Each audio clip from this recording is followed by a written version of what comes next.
Attention lahat ng mga SSS pensioners, ang inyong December 2025 13th month bonus, mas maaga na matatanggap. Magkano ang halaga at sino-sino ang kasama dito? Lahat ng yan pag-uusapan natin dito sa video. Hold up.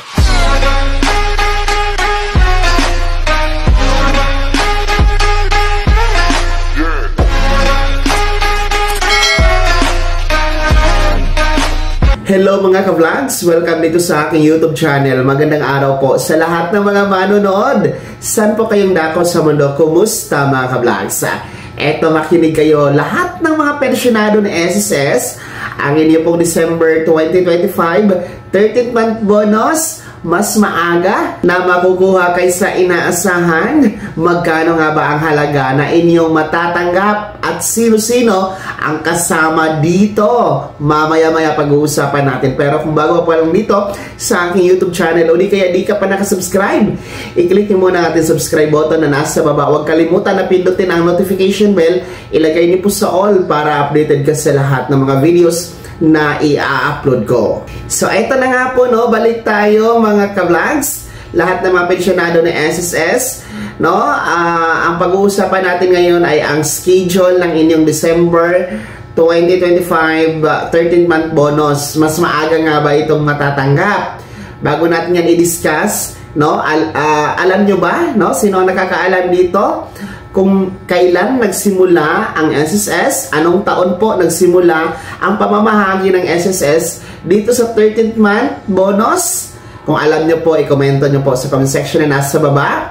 At mamaya bago tayo magtapos sa video na ito ay atin po yung sasagutin. Kung tama po ang inyong hula, meron kayong libreng shoutout dito sa ating channel sa susunod video upload natin. Well, anyway po, no, mga ka-vlogs, mga pensyonado na SSS, ang atin pong 13th month bonus ngayong December 2025 ay nahahati po sa dalawa po na batch. Hindi po kasi pwedeng isahan ang crediting dito sa mahigit na 3 milyon na mga SSS pensioners. So, meron tayong dalawang batch. Una po, para sa ating mga first batch. Ang mga first batch po, sila po yung merong date of contingency o araw ng kapanganakan, araw ng pagkasakit, araw ng pagkabalda o araw ng pagkamatay mula 1st to 15th day of the month.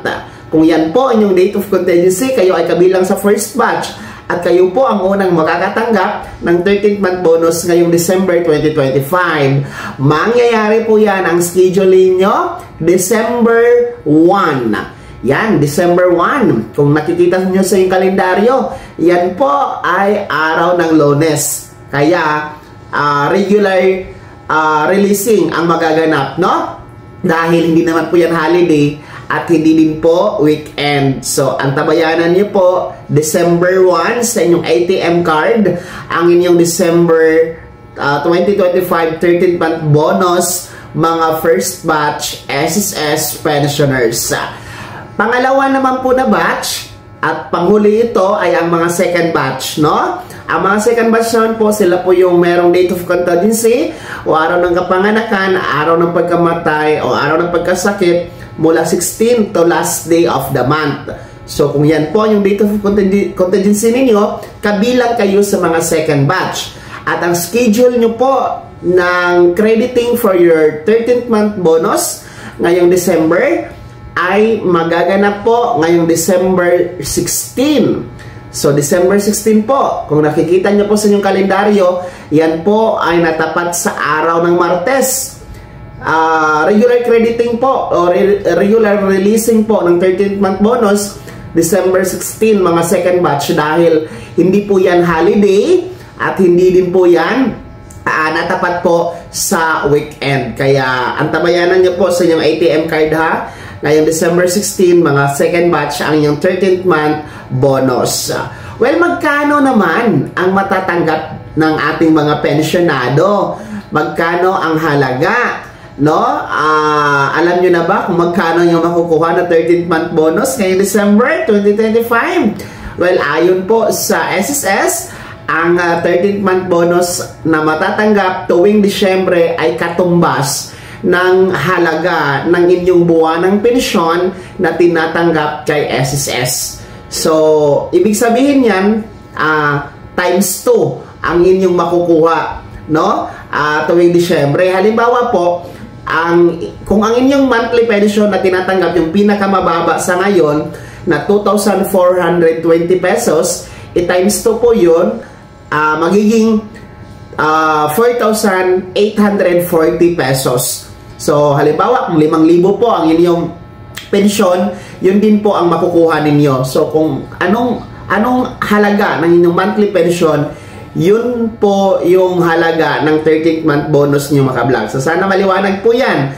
So, ngayong December 2025, ang mangyayari po, ang inyong 13th month bonus, isasabay po yan na i-credit sa inyong ATM card, no, sa inyong December pension, mga kablogs. So, ibig sabihin, mga first batch, December 1, ay times 2 po ang inyong makukuha na pension at yung ating 13th month bonus, no? And then yung ating second batch, December 16, times 2 din po yung makukuha, pension plus yung 13th month bonus, mga kablog. So, doble ang inyong matatanggap ngayong Disyembre, mga pensionado ni SSS. Kahit pa paano, malaking tulong yan para sa inyong gastusin sa Pasko, bagong taon, at syempre sa inyong mga pambili ng gamot, sa mga may maintenance, no? Pambayad ng utang, pambayad ng mga babayarin gaya ng ilaw, tubig at iba pa, no? Kahit pa paano, doble ang inyong makukuha. Mas malaking pensyon, mas malaking 13th month bonus ang matatanggap ngayong December 2025. So, sino-sino po ba ang kasama dito sa 13th month bonus? Sino-sino ang kasali dito na makakatanggap?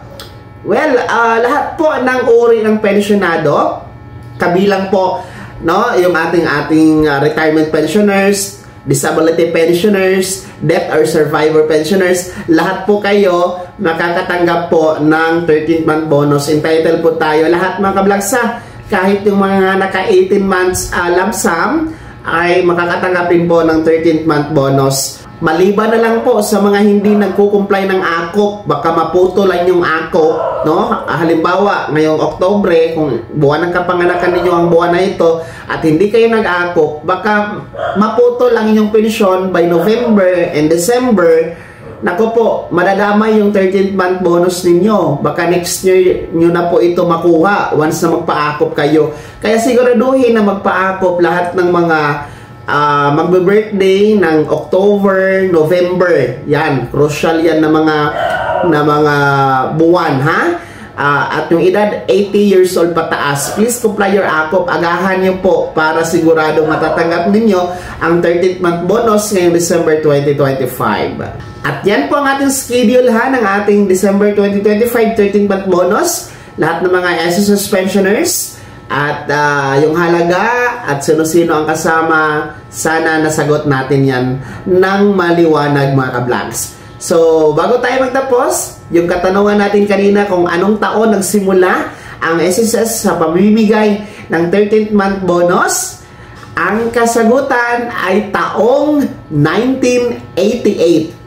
No? 1988 nagsimula po ang 13th month bonus ni SSS. So, ibig sabihin, 37 years na po ngayong Disyembre ang SSS dito sa 13th month bonus na benefits. Ayan, sino ang tama dyan? No? Tamang sagot? Abangan nyo po ang ating shoutout next video upload. Kaya naman, mga SSS pensioners, ano po yung comment at reaction sa balitang ito?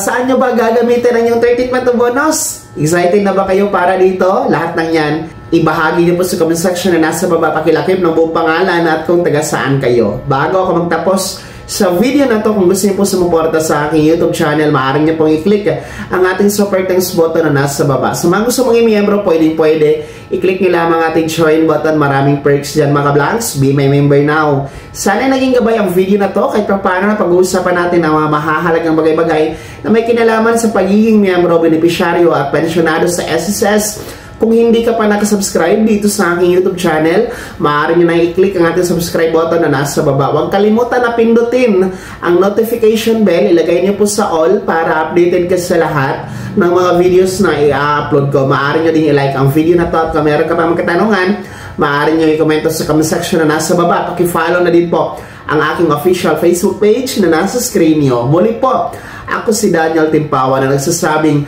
dito sa aking YouTube channel, Pawang Katotohanan at lahat totoo lamang.